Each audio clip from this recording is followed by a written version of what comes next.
여러분 안녕하세요. 김포에 살고 있는 30대 유부녀입니다. 시어머님이란 존재가 이렇게 어마무시한 존재인지 제대로 경험하게 됐었는데요. 저처럼 고부 갈등 심한 분들 계실까 싶어서 궁금한 마음에 사연을 보내기로 했어요. 저처럼 고부 갈등으로 고생한 분들에 대한 이야기가 궁금한 마음도 있지만 제 고민거리를 덜어내고 싶은 마음에 사연을 보내게 된 것도 있는데요. 제 이야기를 듣고 조언 한마디씩 남겨주시면 정말 감사하겠습니다. 결혼한 여자라면 고부 갈등을 피해갈 수 없는 거잖아요. 아무리 성격 좋은 시어머니와 며느리라고 해도 한 번쯤 고부 갈등을 겪는다고 하던데 전 몇 년 동안 제대로 경험하게 됐네요. 이게 말로만 듣던 시월드인가 싶기도 했고요. 남편은 외동아들로 형제가 한 명도 없는데요. 게다가 아버지 없이 살았다고 합니다. 어머님께서 18살 때 제 남편을 낳았다고 해요. 남편한테 직접 들은 얘기인데 어머님께서 어릴 때 같은 학교 남학생과 실수로 잠자리를 가졌고 그 후 오로지 어머님께서 남편을 책임졌다고 해요. 남자 쪽에서 당장 애 지우라고 요구했음에도 낙태 비용만 받고 결국 애를 지우지 않았다네요. 어머님은 그런 남자와 평생 살 바에 그냥 본인 혼자 책임지는 게 좋겠다 생각했다고 해요. 남편은 살면서 아버님을 뵌 적이 없어요. 아버님 쪽에서 남편이 살아있다는 소식을 듣고 한번 만나봤으면 한다고 말했음에도 오히려 남편이 만나고 싶지 않다고 거절한 상태였어요.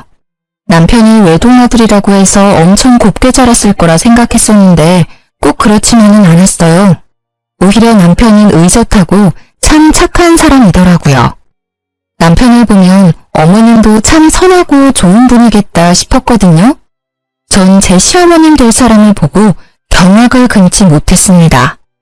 혼자 아들을 키웠다고 볼 수 없을 정도로 굉장히 미인이셨고 남편 누나라고 해도 믿을 정도였어요. 아무리 남편과 18살 차이밖에 나지 않는다고 해도 이렇게 동안일 수 있는 걸까 싶더라고요. 그리고 나이도 다른 어머님들에 비해 많은 편이 아니라서 마인드 자체도 엄청 젊으셨고요.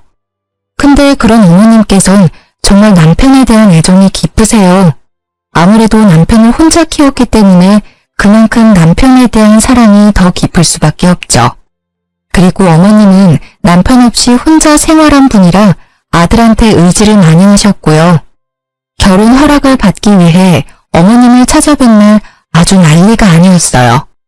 어머님이 결혼 반대를 심하게 하셨거든요. 절 거의 사람 취급을 하지 않을 정도였는데요.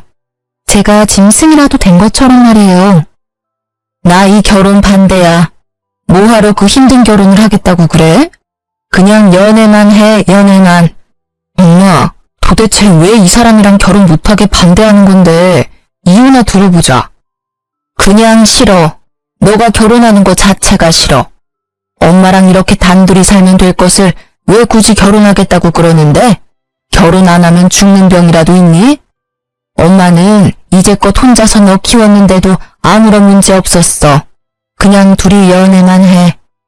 엄마, 이제 나 30도 훌쩍 넘었는데 결혼 안 할 수 없어. 평생 노총각으로 늙어 죽으라고? 나 평생 혼자 살기 싫어. 엄마도 이제 나 다 키웠으니까 다른 남자 만나서 결혼도 좀 하고 그래. 나 평생 엄마 부양할 자신도 없어. 너 이제까지 키워준 엄마한테 할 소리야? 여자 하나 때문에 엄마 버리겠다는 말이잖아. 아들 새끼 키워봤자 다 소용없다는 말 사실이네. 너가 얼마나 여우 같으면 내 착한 아들이 나 버리겠다는 말까지 하니? 엄마, 말 가려서 하세요. 제가 이 사람 좋아서 내가 먼저 결혼하자고 했어. 엄마 자꾸 이런 식으로 막말하고 무작정 결혼 반대하면 나 엄마 안 보고 살 거야. 엄마 허락 안 받고 결혼하겠다고. 어머님은 자기 아들 뺏기는 기분이 든다면서 제가 어떤 사람이든 절대 허락을 해주지 않겠다고 하셨어요. 남편은 무조건 결혼 반대라는 어머님 때문에 화가 났는지 한동안 어머님을 찾아뵙지 않았어요. 어머님은 그동안 남편한테 수백 통 전화를 했는데도 남편은 끝까지 어머님 전화를 받지 않았고요. 남편한테 이모가 5명이나 있는데요. 어머님이 막내라고 합니다. 남편을 자기 자식처럼 많이 보살펴 주신 이모님들께서 어머님이 저희 결혼을 무작정 반대하고 있다는 사실을 알게 되셨는데요. 그래서 첫째 이모님이 대표로 나서기로 했어요. 첫째 이모님께서 시어머님과 저, 남편 모두 한자리에 불렀습니다. 최미숙, 너 경찬이 결혼 반대한다며? 도대체 왜 이 결혼 반대하는 건데? 내가 봤을 때 경찬이 여자친구 참 참하고 예의 바른 처자더만. 결혼 반대하는 이유나 좀 들어보자. 내 아들 주기 아까워서 그렇지. 내가 이제까지 애를 어떻게 키워왔는데 내 청춘 다 바쳐 키운 내 새끼야. 너가 키우긴 뭘 키워. 거의 내가 다 키운 거지 뭐. 너 경찬이 낳았을 때 고작 나이가 18살이었어. 그 당시 내 나이는 30살이었고 18살 때 너 사춘기 심하게 왔을 때라서 경찬이 거의 돌보지 않고 놀기 바빴잖아. 그래서 집에 혼자 있는 경찬이 불쌍해서 내가 다 키웠어. 너가 이제까지 경찬이를 위해서 해준 게 뭐가 있다고 결혼 반대하고 지랄이니? 언니, 말 참 섭섭하게 한다. 그래, 언니 말대로 나 경찬이 낳기만 했지 언니가 거의 다 키운 놈이야. 그래도 내 배 아파서 난 내 새끼인데 내가 결혼 반대도 못해? 경찬이 평생 이렇게 너 옆에 끼고 살겠다고? 너 진짜 욕심 과하다. 너 하나 행복하겠다고 아들 행복까지 뺏으면 어쩌자는 거야? 너 그렇게 욕심 많은 상태로 늙으면 추하다는 소리밖에 못 들어. 경찬이가 우리한테도 결혼 허락 받으러 왔을 때 울더라. 너 때문에 힘들다고. 지금 이 여자친구랑 결혼 못하면 평생 후회할 것 같다더라. 그러니까 너 욕심 덜어내고 허락해줘. 내가 봐도 좋은 애 같아. 이모님들 도움 덕분에 저와 남편은 결혼할 수 있었는데요. 결혼 허락을 받는 것부터 순탄치 않았지만 그래도 무사히 결혼할 수 있었어요. 그렇게 남편과 결혼한 뒤로 한동안 별 문제 없이 잘 지내고 있었는데요. 결혼 생활을 하면서 느낀 점 한 가지가 있는데 그건 어머님이 정말 인기가 많다는 거였어요. 아까 말한 그대로 제 시어머님은 다른 어머님들에 비해 젊기도 하고 워낙 미모가 아름다운 분이시라서 항상 주변에 남자가 많았어요. 끼도 엄청 많으신 분이라 남자들이 좋아할 수밖에 없겠더라고요. 결혼하고 나서 어머님이 저한테 마음이 어느 정도 열렸을 때 어머님께서 술김에 저한테 말씀해 주신 게 하나가 있는데요. 어머님께서 제 남편 몰래 만난 남자가 엄청 많았다고 했어요. 아무래도 남편이 학생일 때는 한창 예민할 때니까 엄마가 연애한다고 하면 싫어할 수 있을 거라 생각해서 최대한 연애하는 걸 비밀로 했다고 해요. 어머님이 남편 키울 때 일을 잠깐 쉬신 적이 있었는데 그 당시 사귀고 있던 남자친구가 생활비 전액 다 지원해줄 정도로 능력 좋은 남자들 위주로 만났다네요. 지금은 남편한테 숨기지 않고 연애를 자주 하고 계신답니다. 남자친구가 생길 때마다 명품 선물을 엄청 받아오세요. 저도 살면서 본 적이 없는 비싼 명품 가방을 받아올 때도 있습니다. 그러던 어느 날 어머님이 진지하게 만나고 있는 남자친구가 있다고 하시더라고요. 회사 경영하고 있는 CEO인데 연매출이 어마어마하더라고요. 그 남자친구를 소개해주고 싶다길래 저희 부부는 바로 만나겠다고 했습니다. 아, 안녕하세요. 미숙 씨한테 얘기 많이 들었습니다. 들은 대로 아드님이 너무 잘생기셨네. 그렇죠? 제 아들 저 닮아서 인물이 훤해요. 안녕하세요. 저도 엄마한테 얘기 많이 들었어요. 우리 엄마가 아직 철이 없지만 그래도 착해요. 앞으로 우리 엄마 잘 부탁드립니다. 걱정하지 마세요. 저 말고 우리 미숙 씨 누가 책임지겠습니까? 아, 옆에 계신 분은 그 말로만 듣던 며느님이시구나. 며느님이 미숙 씨보다 더 미인인데? 아, 빈말이라도 감사합니다. 어머님 남자친구께서 제 칭찬을 해주시며 분위기를 띄워줬어요. 특히 남편과 성격이 정말 잘 맞더라고요.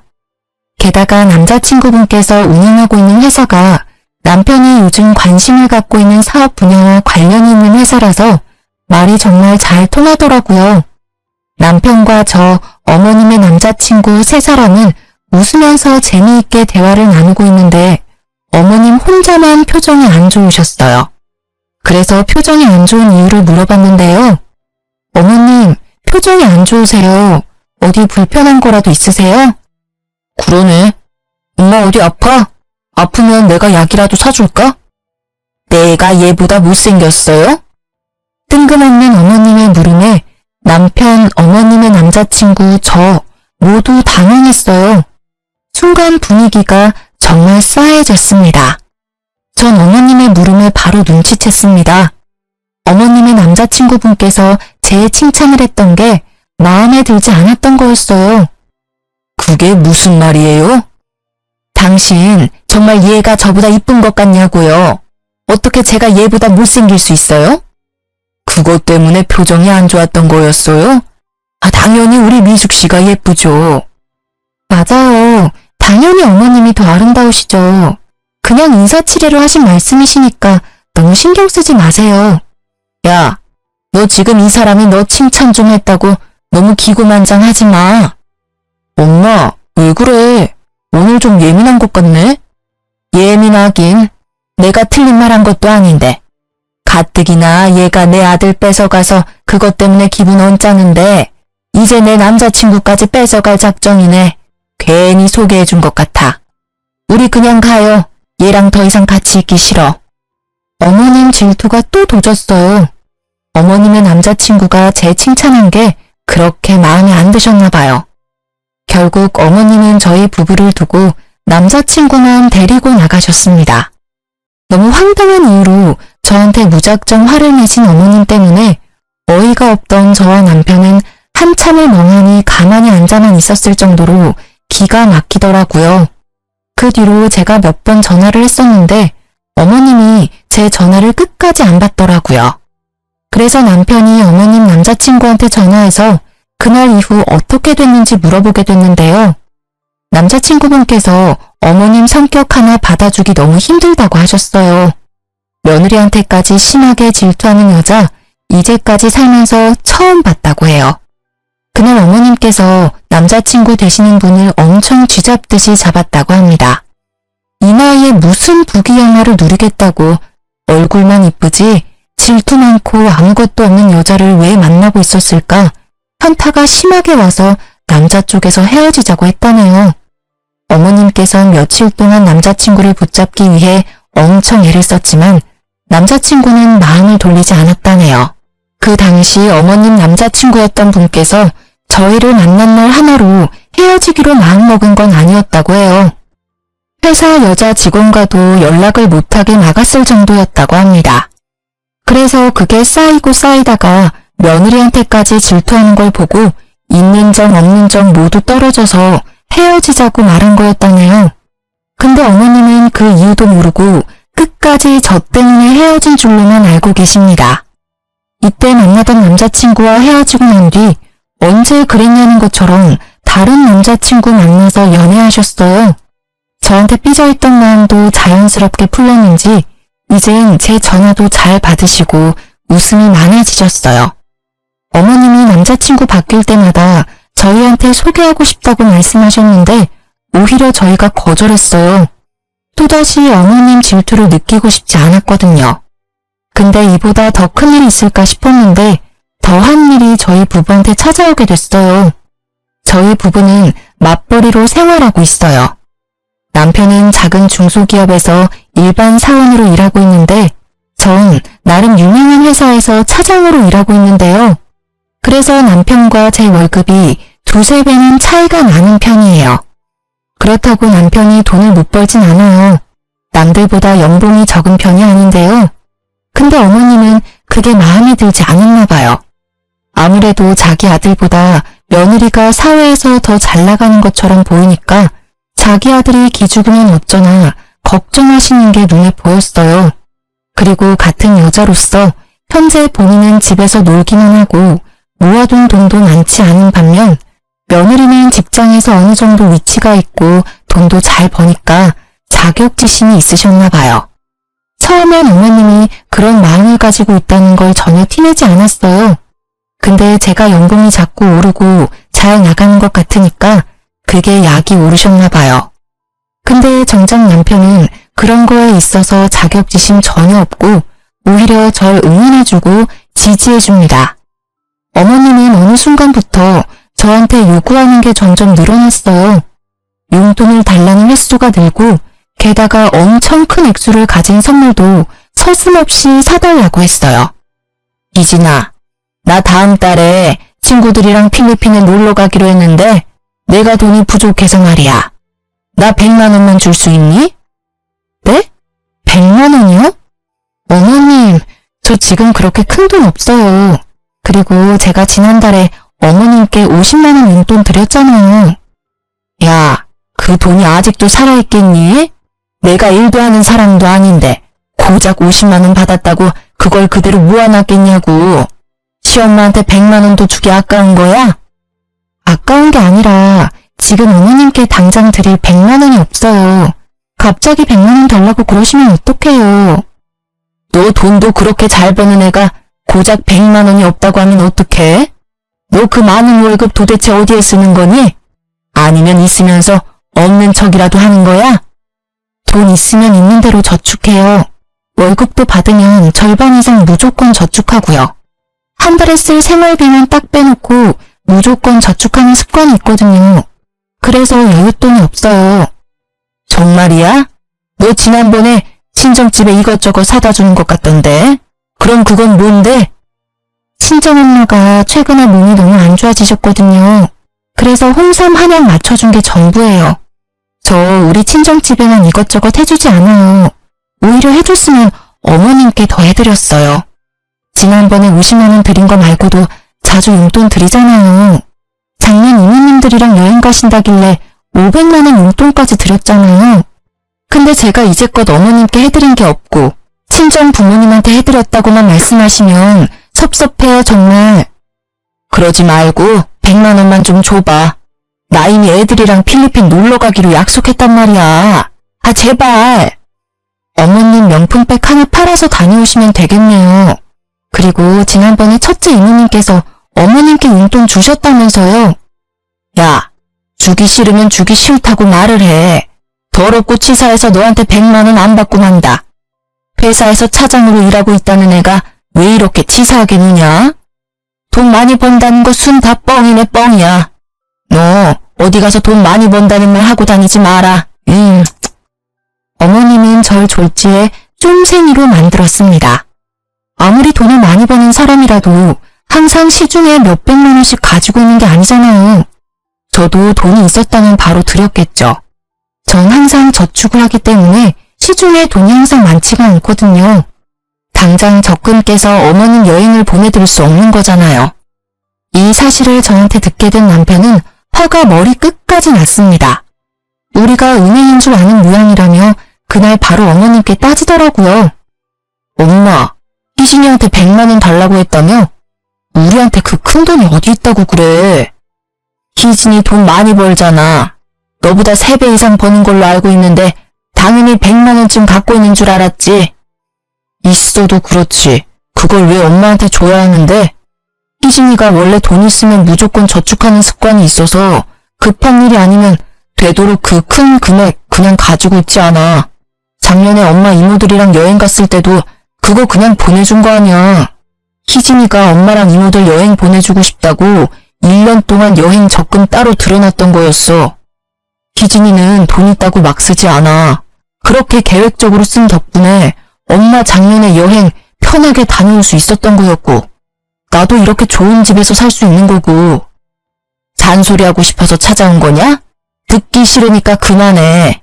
그냥 엄마한테 돈 주기 싫다고 말하면 되는 걸 요란하게 말하네. 끝까지 내 말 못 알아듣네? 그 뜻이 아니라고 분명히 말했지. 용돈 한 번 받기 더럽게 힘드네. 제일 좋은 회사 들어갔다는 거 다 순뻥인 것 같아. 저런 애가 어떻게 좋은 회사에 들어갈 수 있었겠어? 혹시 몸 팔아서 그 회사에 입사한 거 아니야? 내가 봤을 때 분명 그랬을 것 같아. 그렇지 않고서야 저런 애를 뭐하러 뽑았겠어? 어머님, 그게 무슨 말씀이세요?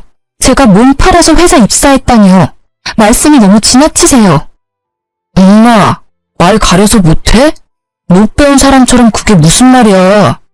당장 이 사람한테 사과해. 어떻게 그런 말을 아무렇지 않게 할 수가 있어? 엄마가 그런 소리 들으면 어떨 것 같은데. 당장 사과해. 내가 뭘 그렇게 잘못했니? 그 정도로 얘가 너무 쪼잔하니까 한 말이지. 그렇게까지 화낼 필요는 없잖아. 엄마, 아무리 그래도 그렇지 며느리한테 그런 말을 하는 사람이 어딨어? 입장을 바꿔서 생각을 해보라고.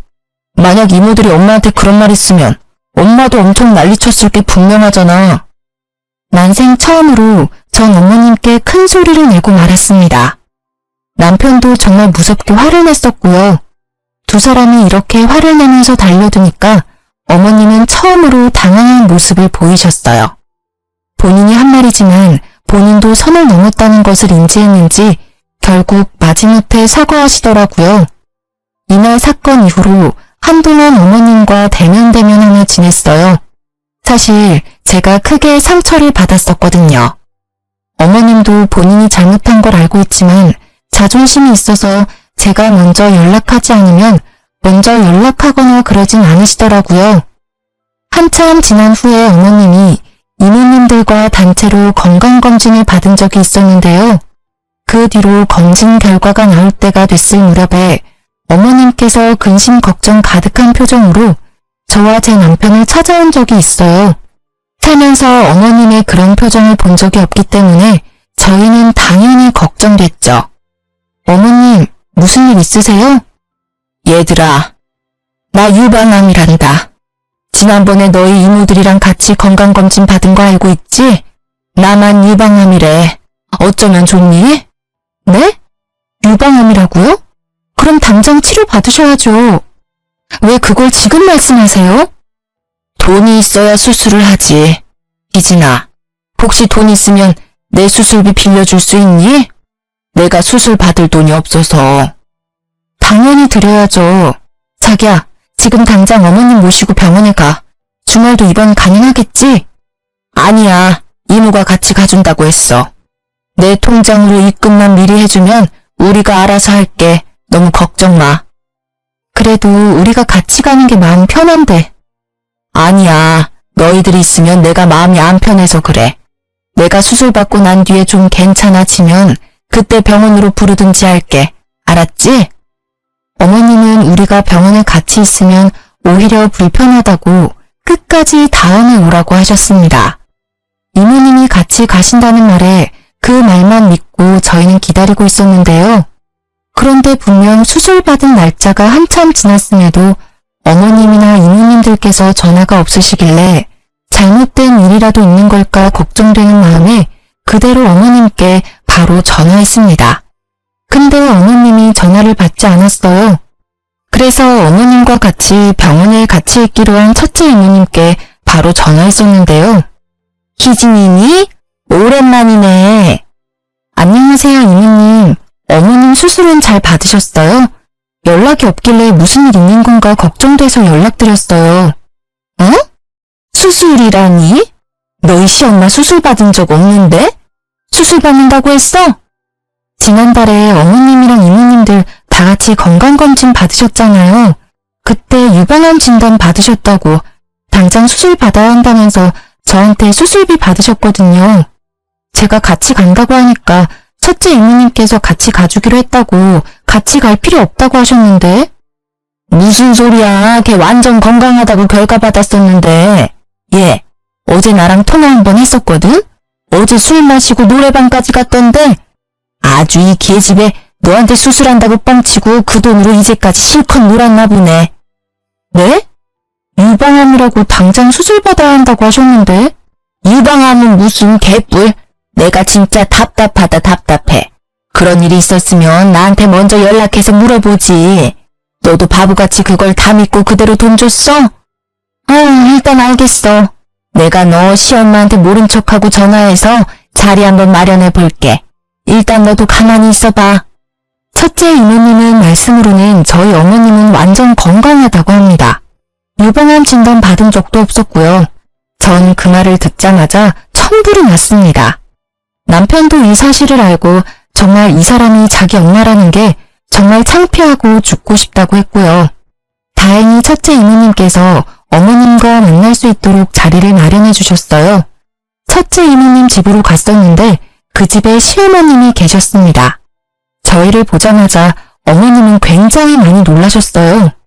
너희가 어떻게 여기... 엄마, 여기서 뭐하고 있어? 지금 병원에 있어야 할 사람이 왜 여기에 있냐고. 어머님, 당장 이게 어떻게 된 상황인지 설명해 주세요. 언니가 얘들 여기로 불렀어? 야, 너 애들한테 거짓말이나 하고 지금 뭐 하는 짓이야? 뺏을 돈이 없어서 자식들 돈을 빼서? 아이고 더럽다 더러워. 자식들 돈으로 노래방, 술집 이런 곳이나 다니고 참나. 엄마, 당장 설명해. 유방암 걸렸다고 당장 치료받아야 한다며. 근데 왜 여기서 이러고 있냐고. 그래, 나 수술 안 했다. 돈 갖고 싶어서 그랬어. 너희가 하도 용돈 안 주길래 돈 받고 싶어서 거짓말 좀 했어. 그럼 솔직하게 말하지. 엄마가 이번에 수술 받는다고 가져간 돈만 500만 원이야. 그 돈이 큰 돈인 줄은 알고 있어? 돈이 필요하면 솔직하게 말하지. 암에 걸렸다는 핑계로 돈 가져가면 어쩌자는 거야? 난 엄마 정말 암에 걸린 줄 알고 하루하루 얼마나 걱정했는데. 예전에 내가 100만 원 달라고 했을 때 그냥 줬으면 됐잖아. 그때 돈 달라고 했을 때 곱게 줬으면 내가 이런 거짓말도 안 했지. 넌 왜 항상 날 나쁜 년으로 만드냐? 어이없네. 지금 당장 500만 원 돌려줘요. 없어. 이미 다 썼는데 어떻게 주니? 그 돈 어디에 썼는데? 노는데 다 썼지. 어디에 쓰겠니? 남편이 카드 내역서 등 모두 확인한다며 꼬치꼬치 캐물은 결과 어머님이 돈을 쓴 행방에 대해 알게 됐어요. 어머님은 저한테 받아간 500만 원을 모두 남자한테 올인했다고 하는데요. 어머님께서 친구들과 함께한 노래방에 갔다고 해요. 드라마나 영화에서 쉽게 볼 수 있는 노래방에서 선수 그런 일을 하는 남자를 만났다고 합니다. 그 남자는 고작 25살이라네요. 그런 남자와 놀면서 저에게 돈을 받은 지 일주일 만에 모두 다 썼다고 들었어요. 25살 남자 하나 때문에 그 많은 돈을 다 썼다고?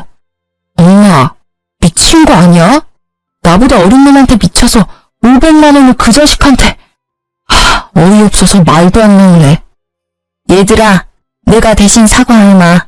내 동생이 정말 말도 안 되는 짓을 했네. 너 당장 애들한테 사과 못해? 사과 안 해. 내가 왜 사과해야 하는데? 엄마한테 그 정도는 줄 수 있는 거 아니야? 어머님, 그 돈 제 돈이에요. 어머님한테 당연히 드릴 이유는 없네요. 그 돈 당장 돌려주세요. 수술해서 그 돈 쓴 게 아니라면 당연히 돌려주셔야 할 돈 맞아요. 참나, 그 돈이 뭐라고. 그래, 내가 당장 줄게. 내가 돈이 없어서 못 주는 게 아니야. 나 이번에 새 남친 만났어. 그 남친 엄청 부자거든? 내가 지금 살고 있는 전셋집 빼서라도 갚는다 갚아. 500만 원이 뭐야? 그동안 너희한테 가져갔던 돈들 전부 갚을 테니까 앞으로 이런 식으로 사람 도둑년 취급하지 마. 정말 진심으로 반성하지 않나 보네. 엄마, 그 돈 당연히 갚아야 하는 게 맞고 앞으로 우리 볼 생각 절대 하지 마. 나 앞으로 엄마 안 보고 살래. 엄마 말대로 집을 팔아서라도 우리 돈 갚으세요. 분명 엄마 입으로 500만 원 말고도 그동안 우리한테 빌려갔던 돈들 전부 갚는다고 했다. 그러니까 늦기 전에 빨리 주기나 해. 어머님은 우리가 달라고 하지 않았는데도 이제껏 본인이 우리한테 가져갔었던 돈 전부를 갚는다고 하셨습니다. 남편한테 그 돈 전부 받아도 괜찮은 걸까 물어봤었는데 이제 엄마 안 보고 살 거고 어차피 남이 된 마당에 그 돈 맞는 게 맞다며 모두 받자고 했습니다. 남편은 어머님께 많이 실망하고 있는 정 없는 정 모두 떨어졌다고 하네요. 중간에서 지켜보고 있던 이모님께서도 차라리 보고 살지 말라고 그게 우리한테 좋을 것 같다고 하셨어요. 이날 이후 약 한 달이 지난 후 어머님이 제 통장에 1억이라는 돈을 입금하셨는데요. 어머님이 본인 입으로 말한 그대로 전셋집을 내놓았다고 하더라고요. 그렇게 돌려받은 전세금을 그대로 저한테 전부 주신 거였는데요. 돈이 입금된 이후 바로 문자가 왔습니다. 이 돈 받고 꺼져라. 앞으로 어디 가서 내 며느리 아들이라고 말하고 다니지 말거라. 너희 말대로 우리 앞으로 보고 살지 말자. 나도 나 지켜줄 남자 잘 만나고 있으니 너희는 평생 그렇게 쪼잔하게 잘 살렴? 이런 내용으로 문자가 왔었어요. 참 유치하기 짝이 없습니다. 남편이 이 내용 그대로 어머님께 문자 받았다고 합니다. 이모님 말로는 어머님보다 5살 많은 회사 사장이라고 하는데요. 어떤 일을 하는지는 잘 모른다고 해요. 근데 이모님들이 보기에 관상이 안 좋다고 하시더라고요. 팔뚝에 문신이 한가득 있고 게다가 건들건들하게 다니는 걸 보니 건강한 일을 하는 사람은 아닌 것 같다고 했어요. 그래도 입고 다니는 옷이나 끌고 다니는 차를 보니까 돈이 많은 사람처럼 보인다고는 했어요. 그래서 시어머님께서 전세금을 우리한테 선뜻 내준 이유가 다 있어 보인다고 해요. 그렇게 어머님과 거의 1년 가까이 안 보고 지내고 있었어요. 이모님들과는 꾸준히 연락했었고요. 아무래도 이모님들이 제 남편한테는 친어머님과 같은 분들이기 때문에 저희가 항상 감사한 마음으로 잘하려고 노력하고 있어요. 이모님들도 어머님과는 절연했어도 자기들이랑은 그럴 필요 전혀 없다고 오히려 저희를 더더욱 잘 챙겨주세요. 그런데 어머님께서 울면서 저희한테 찾아온 적이 있었는데요. 거의 1년 만에 어머님을 뵀던 거였어요. 갑자기 찾아온 어머님 때문에 저희는 엄청 당황했었는데요. 얘들아, 오랜만이다. 1년 만에 갑자기 찾아와서 놀랬지? 무슨 일로 여기에 오셨어요? 저 어머님이랑 할 말 전혀 없는데요. 그래, 당연히 너 입장에선 내가 꼴도 보기 싫은 게 당연하다. 그래도 내가 너희한테 사과하고 싶어서 얼굴에 철판 깔고 찾아왔다. 늦었지만 내 사과 받아줄 수 있겠니? 왜 이제 와서 사과하세요? 부자 남자친구 만났다고 더 이상 우리 필요 없다고 말씀하신 분이 어머님이셨어요. 사실 나 갈 곳이 없어. 한동안 모텔에서 지내긴 했었는데 여자 혼자서 모텔에서 지내려고 하니까 좀 무섭기도 하고 돈도 돈대로 나가서 결국 너희한테 염치 없이 이렇게 찾아왔네. 어머님, 저희 어머님 사과 받아줄 생각 죽어도 없고 앞으로 이렇게 찾아오는 일 절대 없었으면 해요. 당신 생각은 어때? 나도 그렇게 생각해. 엄마, 아니, 아주머니, 당장 나가주세요. 남자한테 눈 멀어서 우리 필요 없다고 말한 사람이 아줌마였어요. 돈 많은 남자친구는 어디에 두고 왜 저희한테 찾아오신 거예요? 본인 집까지 팔아서 그 돈 저희한테 전부 줄 때는 언제고. 나 사기당했다. 지금 그 새끼 때문에 내가 이렇게 됐다고. 나 너무 힘들어. 이럴 때 생각나는 사람이 너희들 뿐이라서 용기 내고 찾아왔어. 아줌마가 사기를 당했든 뭘 했든 그 사연 들어주고 싶지 않아요. 당장 이 집에서 나가주세요. 돈이랑 남자한테 눈 멀어서 간 아줌마랑 더 이상 엮이고 싶지 않다고요. 혹시 얼굴도 모르는 제 아버지랑도 이런 식으로 만나서 저 낳은 거예요? 딱 봐도 그림이 나오네. 내가 그런 인간들 사이에서 나왔다니. 지금 당장 이 집에서 나가지 않으면 저 경찰에 신고합니다. 당장 나가주세요. 어머님은 끝까지 나가지 않고 오열을 하시길래 참다 못해 남편은 결국 그런 어머님을 끌고 나갔습니다. 그리고 그날 저녁 첫째 이모님과 전화를 하게 됐었는데요. 이모님들은 어머님과 자주 만나지는 못했었지만 연락은 꾸준히 했다고 해요. 이모님께 듣게 된 어머님의 근황은 생각보다 충격적이었는데요. 전셋집을 팔고 1억이란 큰 돈을 저희한테 주고 난 뒤 몇 달 동안은 큰 문제가 없었다고 해요. 어머님과 남자친구는 서울에 있는 비싼 아파트에서 같이 동거까지 했었을 정도로 사이가 좋았다네요. 근데 그 이후로 남자친구한테 문제가 생겼다고 합니다. 알고 보니 어머님의 남자친구가 주가 조작을 하면서 회사 경영을 하고 있던 인물이었더라고요. 결국 이 문제로 경찰서에 자주 드나드는 것 같더니만 결국 감옥에 갔다고 하는데요. 어머님과 같이 살고 있는 집은 물론이고 남자친구의 차, 건물, 땅 등등 한순간에 사라졌다네요. 그동안 어머님이 남자친구한테 받았던 명품들을 모두 팔아서 입에 풀칠하며 살았다고 해요. 그 돈이 모두 떨어져 결국 저희한테 찾아왔다고 합니다. 명품들 모두 판 돈까지 전부 다 썼으니 땡전 한 푼 없는 거지가 된 꼴이죠. 저희가 받아주지 않은 뒤 어머님은 이모님들 집에서 돌아가며 지내고 있다고 해요. 처음에는 첫째 이모님 집에서 6개월 정도 살았는데 그동안 생활비 한 푼 내지 않고 집에서 빈둥거리니까 첫째 이모님이 그 꼴이 보기 싫어서 내보냈다고 들었어요.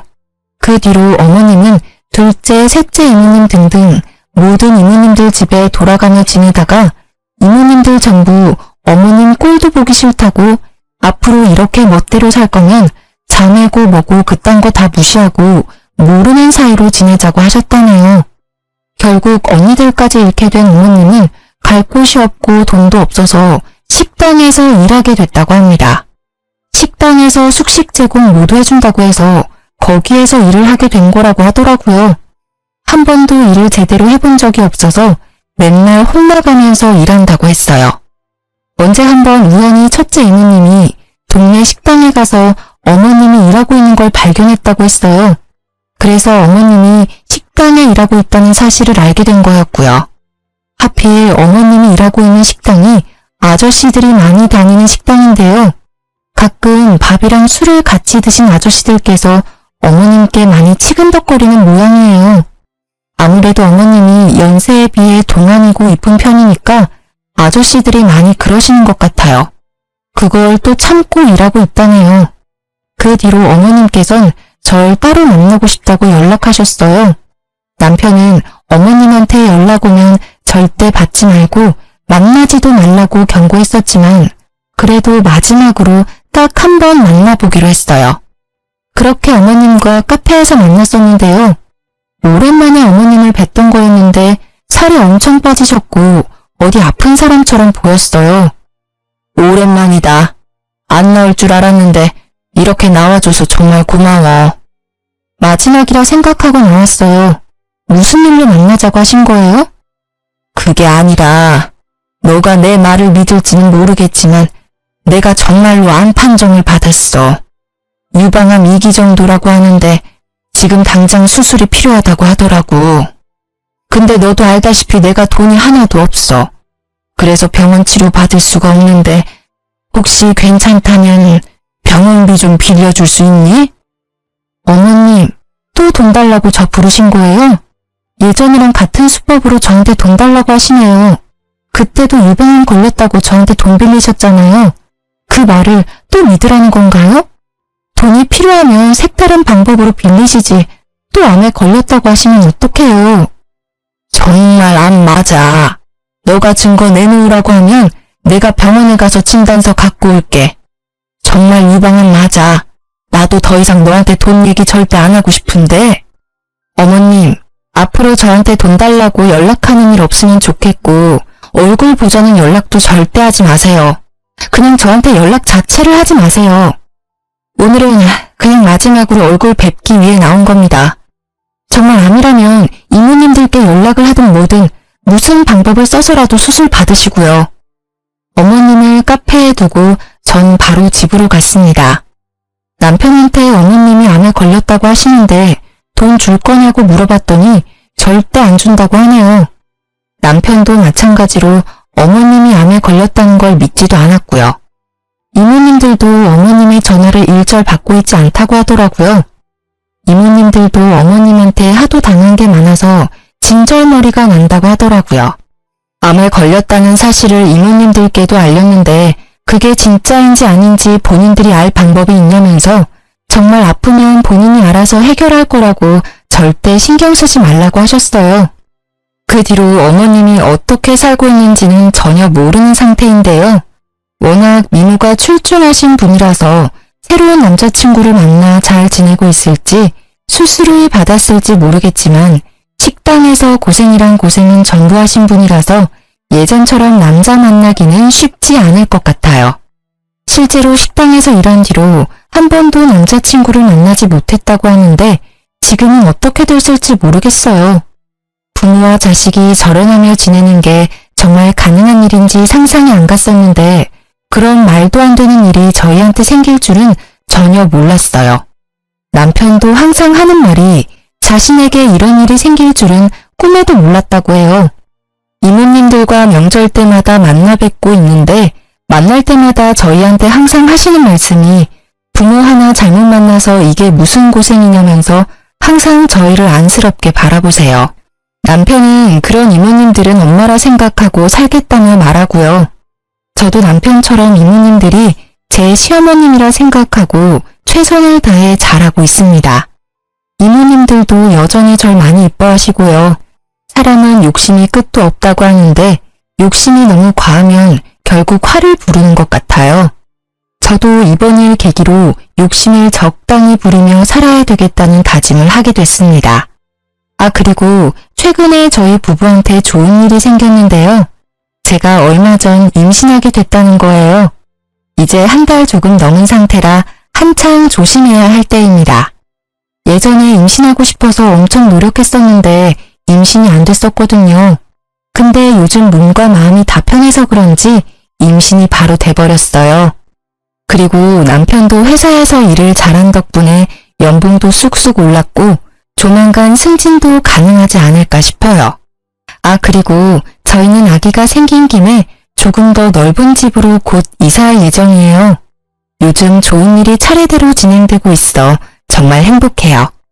어머님과 그런 일이 있게 된 건 정말 안타까운 일이지만 그 일이 해결된 이후로부터는 저희 부부에게 좋은 일만 가득 생겼습니다. 고부 갈등은 살면서 해결할 수 없는 숙제라고 하잖아요. 결혼하기 전까지 크게 와닿는 부분이 전혀 없었는데 이번 일을 통해서 그 말이 정말 맞다는 것을 제대로 경험했습니다. 전 딸 같은 며느리, 친정엄마 같은 시어머님, 그런 말 절대 믿지 않습니다. 저와 마찬가지로 유부녀라면 다들 믿지 않으실 거예요. 시집간 친구들도 현재 고부 갈등으로 엄청 고생하고 있어요. 그 친구들이 하는 말이 제가 정말 부럽다고 합니다. 시어머니 때문에 받을 스트레스를 이제 더 이상 받지 않아서 좋겠다면서요. 남편이 어머님을 평생 보지 않는다는 사실이 마음 아프지만 그렇게 철없는 어머님과 평생 살면서 고통스러울 바에 안 보고 사는 게 좋지 않을까 싶어요. 전 이제 앞으로 죄책감 이런 감정 느끼지 않고 제 아이와 남편에게 집중하면서 행복하게 잘 살아보려고 합니다. 지금까지 저의 길고 답답한 사연을 들어주신 분들께 감사하다는 말씀 드리고 싶어요.